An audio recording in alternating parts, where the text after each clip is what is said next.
ಇಷ್ಟದಿಂದ ಬಂದಿದ್ದಾರೆ. Hips vibration ಥೆರಪಿನ ತಗೊಳ್ಳೋದೇ ಹೇಗೆ ಅನಿಸ್ತು ಅಂತ ಹೇಳ್ತಾರೆ. ನಮಸ್ತೆ, ನಿಮ್ಮ ಹೆಸರು? ನನ್ನ ಹೆಸರು ಅನ್ನಪೂರ್ಣಮ್ಮ ಅಂತ. ನಾನು ಸೂಗರಿಂದ ಬರ್ತಾ ಇದ್ದೀನಿ.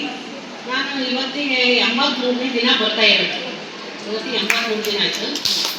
ಮತ್ತು ನನಗೆ ಸುತ್ತು ತುಂಬ ಸುತ್ತಿತ್ತು. ಉಸಿರಾಡೋಕೆ ಆಗ್ತಾಯಿರಲಿಲ್ಲ, ಅಷ್ಟು ದೂರ ಹೋಗೋಕೆ ಆಗ್ತಾಯಿರಲಿಲ್ಲ, ಹೋಗ್ತಿದ್ದಂಗೆ ಕಸ ಕುತ್ಕೋಬೇಕು, ಬಸ್ ಹತ್ತಕ್ಕೆ ಆಗ್ತಾಯಿರಲಿಲ್ಲ, ಇಳಿಯೋಕೆ ಆಗ್ತಾಯಿರಲಿಲ್ಲ. ಎಲ್ಲಿ ಹೋದ್ರು ಸ್ವಲ್ಪ ದೂರ ಹೋದ್ರು ಮಕ್ಕಳು ಬೈಕಿನ ಕರ್ಕೊಂಡ್ಬಿಟ್ಟು ಅದೆಲ್ಲ ಚೆನ್ನಾಗಿದೆ ನನಗೀಗ. ಆಮೇಲೆ ಬಿ ಪಿ ಶುಗರ್ ಇತ್ತು.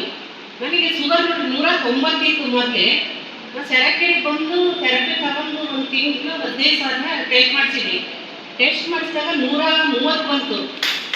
ಆಮೇಲೆ ಮತ್ತೆ ಮೇಡಮ್ ಟೆಸ್ಟ್ ಮಾಡಿಸಿದ್ರು, ಮತ್ತೆ ಲ್ಯಾಬ್ನಲ್ಲಿ ಟೆಸ್ಟ್ ಮಾಡಿಸಿದೆ. ಊಟ ಆದ ನಂತರ 113, ಖಾಲಿ ಹೊಟ್ಟೆಗೆ 85, ಖಾಲಿ ಹೊಟ್ಟೆಗೆ ಊಟ ಆದ ನಂತರ 113 ಬಂದಿದೆ. ಬಿ ಪಿನೂ ನಾರ್ಮಲ್ ಇದೆ, 130 ಮೇಲೆ ಹೋಗಿಲ್ಲ. ಬಿ ಪಿ ಶುಗರು ಎಲ್ಲ ಚೆನ್ನಾಗಿದೆ, ಸುಸ್ತು ಚೆನ್ನಾಗಿದೆ.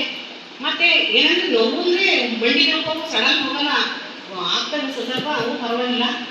ಈ ವೈಬ್ರೇಷನ್ ಅಡ್ಡಕ್ಕೆ ತಗೊಂಡಿದ್ಮ್ಯಾಗ 2 ದಿನ ತಗೊಂಡಿದ್ದೀನಲ್ಲ, ತುಂಬ ಇದಾಯಿತು. ಪೂರ್ತಿ ಪಾದದಿಂದನೂ ಪೂರ್ತಿ ಮೈಯಲ್ಲಿ ನರಗಳೆಲ್ಲ ಪೂರ್ತಿ ಸರ್ಕ್ಯುಲೇಷನ್, ಬ್ಲಡ್ಡು ನೆತ್ತಿ ತನಕ ಸರ್ಕ್ಯುಲೇಷನ್ ಆಗ್ತದೆ ನೋಡಿ, ತುಂಬ ಚೆನ್ನಾಗುತ್ತೆ.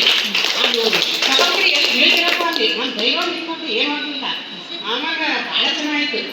ಇವತ್ತು ಗೊತ್ತು ನೀವು 5 ಬಂದು 2 ದಿನ ತಗೊಂಡಿದ್ದೀವಿ. 2 ದಿನ ತಗೊಂಡಿದ್ದು, ಇವತ್ತು 1 ದಿನ ಇದೆ. ಇವತ್ತು ಚೆನ್ನಾಗಿ ಅನಿಸ್ತಾ ಇದೆ. ಚೆನ್ನಾಗಿ ಅನಿಸ್ತಾ ಇದೆ. ತುಂಬ ಮೈ ಕೈಯಲ್ಲಿ ನರಗಳು ಭಾಳ ಚೆನ್ನಾಗಿ ಆಗ್ತದೆ. ತುಂಬ ಸರ್ಕ್ಯುಲೇಷನ್ ಇಡೀ ಪಾದದಿಂದಲೂ ನರ ಒಳಗಡೆ ಇರೋ ನರಗಳಿಂದಲೂ ತುಂಬ ಚೆನ್ನಾಗಿದೆ. ಚೆನ್ನಾಗಿ ಆಗ್ತಾ ಇದೆ.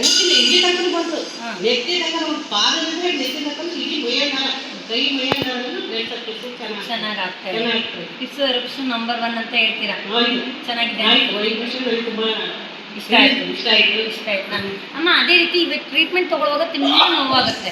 ಇಂಪ್ರೂವ್ಮೆಂಟ್ ಸಿಂಪ್ಟಮ್ ಅಂತ ಹೊಸ ಅಪ್ಪಮ್ಮಂದ್ರು ಈಗ 10 ದಿನ ಬರ್ತಾ ಇರೋರು ಇದ್ದಾರೆ, 5 ದಿನದಿಂದ ಬರ್ತಾ ಇರೋರು ನೋವು ಜಾಸ್ತಿ ಆಯ್ತು ಅಂತ ಹೆದರ್ಕೊಂಡ್ಬಿಡ್ತಾರೆ. ಅವ್ರಿಗೆ ಏನು ಹೇಳ್ತೀರಾ ನೀವು? ಇಲ್ಲ, ನೋವೇನು ಜಾಸ್ತಿ ಆಗಲ್ಲ. ನಾನು ಫಸ್ಟ್ ಬಂದಾಗ ನನಗೆ ಏನಾಯ್ತು ಗೊತ್ತಾ, ನಾನು 1 ದಿನ ಬಂದೆ, ಜೇಡ ವಾಟರ್ ಕುಡಿದೆ. ಆಮೇಲೆ ಥೆರಪಿನ ತಗೊಂಡು ಹೋದೆ, ತುಂಬ ನೋವಾಯಿತು. ಆಮೇಲೆ ತಿರುಗಿ ಮಾರನೇ ದಿನ ಬರಲೇ ಇಲ್ಲ ನಾನು. ಆಮೇಲೆ ಬರಲಿಲ್ಲ. 2 ದಿನ ಬಿಟ್ಟು ನನಗೆ ಯೂರಿನ್ ಭಾಳ ಚೇಂಜ್ ಆಗಿತ್ತು. ಯಾವ ಕಲರ್ ಹೋಗ್ತದಂದ್ರೆ ಕೆಂಪು ಕಲರ್ ಯೂರಿನ್ ಆಯಿತು. ಆವಾಗ ನಾನು ಕರ್ಕೊಂಬಂದವ್ರಿಗೆ ಫೋನ್ ಮಾಡಿ ಕೇಳಿದೆ, ಏನು ಆಗಲ್ಲ ಅಂತ. ತಕ್ಷಣ ಬಂದು ಮೇಡಮ್ ಕೇಳಿದೆ, ಮೇಡಮ್ ನನಗೆ ಈ ಥರ ಆಗ್ತಾಯಿದೆ, ಯೂರಿನ್ ತುಂಬ ಕೆಂಪು ಹೋಗುತ್ತೆ, ಮತ್ತು ಏನು ಮೇಡಮ್ ನನಗೆ ಭಯ ಆಗಿದೆ, ಡಾಕ್ಟರ್ ಹತ್ರ ಹೋಗ್ಬೋದಾ ಹಿಂಗೆ ಇದೆ. ಆವಾಗ ಇವರು ಇಲ್ಲ, ಕೆಲವರಿಗೆ ಆಗುತ್ತಮ್ಮ, ಏನೋಲ್ಲ, ಅದು ಹೊಟ್ಟೆ ಒಳಗೆಲ್ಲ ಜಡ ಹೊಟ್ಟೆ ತಗೊಂಡಿದ್ರಲ್ಲ, ಒಳಗಿನ ಕೆಟ್ಟಂಶನೆಲ್ಲ ಹೋಗೋಕ್ಕೆ ಅದು ಆ ಥರ ಆಗುತ್ತೆ. ಥೆರಪಿ ತಗೊಳ್ತಾ ಇದ್ದೀರಲ್ಲ, ಹೆದರೋದೇನು ಬೇಡ ಅಂದರು. ಆಮೇಲೆ ಒಂದು 2-3 ದಿನ ತಗೊಂಡೆ, ನನಗೆಲ್ಲ ಸರಿ ಹೋಯಿತು. 2-3 ದಿನ ತಗೊಂಡು ನನಗೆಲ್ಲ ಸರಿ ಹೋಯಿತು. ಥೆರಪಿ ತಗೊಂಡು ಎಲ್ಲರೂ ಬರ್ರಿ. ಮೇಲಾಗುವ ಇದು ನಿಜವಾಗ್ಲೂ ಹೊರಗಿಂದ ನಾವು ಮನೆಯಲ್ಲಿ ಕುತ್ಕೊಂಡು ಭಾಳ ಟೆನ್ಷನ್ನು, ನನಗೆ ಮೈನಾಗಿಲ್ಲ, ನನಗೆ ಹಂಗಾಗಿತ್ತು ಹಿಂಗಾಗಿತ್ತು ಅಂತ ಕುತ್ಕೊಂಡು ಹಾಕೋಗ್ತಾರೆ ನಾವು ಹೆಣ್ಮಕ್ಳು. ಆ ಟೆನ್ಷನ್ ಭಾಳ ಇತ್ತು ನನಗೆ. ಈ ಸರಾಕೆರೆ ಬಂದಮೇಲೆ ಬರ್ತದಂಗೆ ಒಂದು ದೇವಸ್ಥಾನ ಇದು. ನಾವು ಒಳಗೆ ಬರ್ತದಂಗೆ ನಮ್ಮ ಟೆನ್ಷನ್ ಏನಿರಲ್ಲ ನೋಡಿ. ನಾವು ನಂಬಿಕೆ ಬರಬೇಕು, ಯಾವುದಾರಲ್ಲಿ ನಮ್ಗೆ ನಂಬಿಕೆ. ಯಾರೋ ಏನೇ ಹೇಳಿದ್ರು, ಅಯ್ಯೋ ನೀವು ಹೋಗ್ತೀಯಾ, ಪಚ್ಚಕ್ಕಾಲೆಲ್ಲ ತೊಳೆದು ಬಿಡ್ತಾರೆ, ಮೂಳೆ ನನಗೆ ಹೇಳಿದ್ರು, ಮೂಳೆಲ್ಲ ಪುಡ್ಪುಡಿ ಹಾಕೊಂಡು ಯಾಕೆ ಹೋಗ್ತೀಯ ಅಂದರು. ಅದು ನಾನು ಬರ್ತಾ ಇದ್ದೀನಿ. ಶುಗರ್ ಎಷ್ಟು ವರ್ಷದಿಂದ ಇತ್ತು? ಶುಗರು ಈಗ ಒಂದು 5-6 ವರ್ಷದಿಂದ ಇತ್ತು. 5-6 ವರ್ಷದಿಂದ ಇಷ್ಟು ಕಡಿಮೆ ಶುಗರ್ ಇರ್ತಿತ್ತ ನಿಮಗೆ? ಇಲ್ಲ, ನಾರ್ಮಲ್ ಬಂದಿದೆ. ನಾನು ಬರ್ತಾನೆ. ಮುಂಚೆ ಶುಗರ್ ಜಾಸ್ತಿ ಇರುವಾಗ ನಿಮ್ಗೆ ಏನೆಲ್ಲ ಸಿಂಪ್ಟಮ್ ಆಗೋದು? ಸುಸ್ತಾಗೋದು, ಓಡಾಡಕ್ಕಾಗ್ತಾ ಇದ್ದೀನಿ, ನಾನು ಹೇಳಿದ್ರೆ ಉಸಿರಾಡಕ್ಕೆ ತೊಂದರೆ ಆಗೋದು, ಸುಸ್ತಾಗೋದು, ಕೈ ಸೋಲೋದು, ಕಾಲು ಸೋಲೋದು, ಭಾಳ ಇದಾಗೋದು. ಈಗೆಲ್ಲ ಶುಗರ್ ಇದ್ಮೇಲೆ ನನಗೆ ಸುಸ್ತಿಲ್ಲ. ಈಗ ನೀವು ಸರಾಕೆರೆ ಬರೋಕ್ಕೆ ಎಷ್ಟು ಗಂಟೆಗೆ ಎದ್ದು ಕೆಲಸ ಮಾಡ್ಕೊಂಡು ಬರ್ತಾ ಇದ್ದೀರಾ? ನಾನು ಸರಾಕೆರೆ ಬರೋಕ್ಕೆ ಈಗ 5:30-6 ಗಂಟೆಗೆ ಹೇಳ್ತೀನಿ, ಬೇಗನೆ ಬರ್ತೀನಿ. ನಾವು 7 ಗಂಟೆಗೆ ಇಷ್ಟೆಲ್ಲ ಕೆಲಸ ಮಾಡ್ಕೊಂಡು ಸರಾಕೆರೆಗೆ ಬರ್ತಾ ಇದ್ದೀರಾ, ಎನರ್ಜಿ ಇದೆ, ಸುಸ್ತೇನು ಆಗ್ತಾ ಇಲ್ಲ. 70% ಗುಣ ಆಗಿದೆ ನಿಮಗೆ 100ರಲ್ಲಿ? ನನಗೆ ಒಂದು 70% ಗುಣ ಆಗಿದೆ. 70% ಗುಣ ಆಗಿದೆ. ಆಮೇಲೆ ಇವಾಗ ತುಂಬ ಜನ ಅಪ್ಪಂದ್ರಿಗೆ ನೋವು ಅಂತ ಇರ್ತಾರೆ, ಎದುರ್ಕೊಂಡು ಬಿಟ್ಬಿಡ್ತಾರೆ. ಆ ಅಪ್ಪ ಅಂದ್ರೆ ಹೆದರಬೇಡ, ನೋವು ಅದೇ ಆಗುತ್ತೆ. ನೀವು ಹೊಸ್ತ ಬಂದಾಗ ನೋವು ಆಗುತ್ತೆ. ನನಗೆ ಪಸಂದಾಗಿದ್ನಪ್ಪ, ನಾನು ಸರಕೆರೆಗೆ ಹೋದೆ, 2 ದಿನಕ್ಕೆ ನೋವು ನಾನು ಎಕರೆ ಹೋಗಿದ್ದೇನೋ, ಆಯಾಮ ಹೇಳ್ತಾ ಹೋದೆ ಅಂತ ಅದನ್ನು ತಿಳ್ಕೊಂಡ್ರಿ. ಫಸ್ಟಿಗೆ ನೋವು ಅದೇ ಆಗುತ್ತೆ, ಅದನ್ನ ಚೆನ್ನಾಗಿ. ಅದು ಏನಂದರೆ ನಮಗೆ ಥೆರಪಿ ತಗೊಂಡಾಗ ನಮ್ಮ ಬ್ಲಡ್ ಎಲ್ಲ ಸರ್ಕ್ಯುಲೇಷನ್ ಆಗುತ್ತೆ, ನಮ್ಮ ದೇಹದಿಂದ ಕೆಟ್ಟಂಶನೆಲ್ಲ ಹೊರಗೆ ಹೋಗ್ತಲ್ಲ, ಅದನ್ನ ಅದೇ ಆಗುತ್ತೆ, ಆಮೇಲೆ ಚೆನ್ನಾಗುತ್ತೆ. ನೀವೇನು ಹೆದರದೇ ಬೇಡ, ಬರ್ರಿ ಎಲ್ಲರೂ. ಥ್ಯಾಂಕ್ ಯು ಅಮ್ಮ. ಕೊನೆಯದಾಗಿ ಎಲ್ಲ ಅಪ್ಪ ಅಮ್ಮವ್ರಿಗೆ ಏನು ಹೇಳಕ್ಕೆ ಇಷ್ಟಪಡ್ತೀರಾ ಸರಾಕೆರೆ ಕಂಪನಿ ಬಗ್ಗೆ?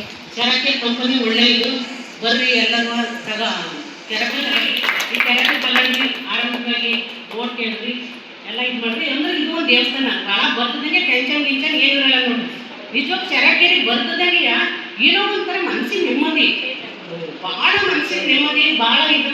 ಅದೊಂದು ನನಗೆ ಏನೇ ಇರೋದು ನಾನು ಒಂದಿನ ಬಿಟ್ಟಿಲ್ಲ ನೋಡ್ರಿ. 3 ದಿನ ನಮ್ಮ ಮನೆಯವ್ರ ಅಕ್ಕ ಸತ್ತಿದ್ರು, ಸತ್ತಿನ ಒಂದಿನ ಬಿಟ್ಟೆ, 3 ದಿನ ಕುಕ್ಕೆ ಮಾಡ್ಕೊಂಡು ಹೋಗಿ ಒಂದಿನ ಬಿಟ್ಟೆ. ಆಮೇಲೆ ಇನ್ನೊಂದು ದಿನ ಮಾಡ್ತಾರೆ, ಒಂದಿನ ಬಿಟ್ಟು ನೋಡ್ರಿ. 3 ದಿನ ಬಿಟ್ಟಿರೋದು ನಾನು. ಈಗ 85 ದಿನ 86 ದಿನ ಆಗ್ತೀನಿ, ಆದ್ರೆ 3 ದಿನ ಬಿಟ್ಟಿದ್ದೀನಿ ನೋಡ್ರಿ. ನಾನು ಬರ್ತಾನೆ ಇದ್ದೀನಿ. ನನಗೆ ಏನೇ ಆದ್ರೂ ಬಿಟ್ಟು ಮನೆಗೆ ಇವತ್ತು ಹೋಗೋದು ಬೇಡ ಅಂತಂದ್ರೆ ನನಗೆ ಅಲ್ಲೇ ಅರ್ಥ ಮಾಡ್ಕೊತೀನಿ. ನಿಜ ಇವತ್ತೆಲ್ಲ ಬೆಳಗ್ಗೆನೇ ಬಂದರು, ನಾನು ಲೇಟಾಗಿ ಬಂದೆ. ಅಲ್ಲಿ ನನಗೆ ಮನೆಯಲ್ಲಿ ಕುಂದಿರ್ಸ್ಕೊಟ್ಟಲ್ಲ ಬಟ್ಟಿ ಸ್ಯಾರಿಕೆಗೆ ಹೋಗ್ಬೇಕು, ನಾನು ತೆರಗೆ ತಗೋಬೇಕು, ನನಗೆ ವೈನಾಗಿದೆ, ನಾನು ಹೋಗ್ಬೇಕು ಅನ್ನೋದೇ ನಾನು ಇದಿರೋದು. ಹಾಗಾಗಿ ಬರ್ತಾ ಇದ್ದೀನಿ. ನೀವು ಎಲ್ಲರೂ ಬರ್ರಿ, ತೆರಪಿ ತಗೊಳ್ರಿ, ಅನುಕೂಲ ಆಗುತ್ತೆ. ನನಗೆ ನೋಡಿ ರಿಪೋರ್ಟು ಮೊನ್ನೆ ನಾನು ರಿಪೋರ್ಟ್ ಮಾಡಿದ್ರಲ್ಲ, ಕೆಲವರೆಲ್ಲ ರಿಪೋರ್ಟು ಏನು ಬಂದಿದ್ದು ಗೊತ್ತಾ, ನಾರ್ಮಲ್ ಯಾವ ಬಂದಿಲ್ಲ. ನಾನು ಇಲ್ಲಿ ಥೆರಪಿ ತಗೊಳಕ್ಕೆ ಹಿಡಿದಾಗ ನನ್ನ ರಿಪೋರ್ಟ್ ಏನು ಬಂದಿದೆ, ನಾರ್ಮಲ್ ಬಂದಿದೆ. ನಾರ್ಮಲ್ ಬಂದಿದೆ ನೋಡಿ. ನನಗೆ ಆಶ್ಚರ್ಯ ಆಯಿತು. ಇವತ್ತು ನಮ್ಮ ವಾರ್ಡಿಸಿ ಒಬ್ಬರು ನನ್ನ ರಿಪೋರ್ಟ್ ಕೇಳಕ್ಕೆ ಗೊತ್ತಾಗಲ್ಲ ಅಂತ ಎಕ್ಸ್ಪ್ಲೇನ್ ಮಾಡ್ತಾರೆ. ಕೇಳಿದೆ, ಅವರೊಬ್ಬರು ನಾರ್ಮಲ್ ಬಂದಿಲ್ಲ. ಇಬ್ಬರು 3 ಜನ ಬಂದಿಲ್ಲ. ನಾನೇ ಅನಿತಾ ಮೇಡಮ್ ಕೇಳಿದೆ, ಅವರೊಬ್ಬರು ನಾರ್ಮಲ್ ಬಂದಿಲ್ಲ. ನನ್ನ ರಿಪೋರ್ಟ್ ನಾರ್ಮಲ್ ಬಂದಿದೆ ನೋಡಿ, ಲೆಕ್ಕ ಹಾಕಿಲ್ಲ.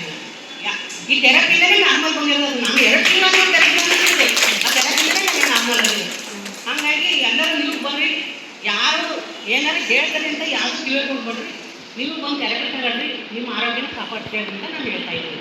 ನಿಮ್ಮ ಮನೆ ಮಕ್ಕಳು ಮೊರೆ ಎಲ್ಲರೂ ಕರ್ಕೊಂಡು ನಿಮ್ಮ ಆರೋಗ್ಯ ಕಾಪಾಡ್ತೀವಿ. Thank you.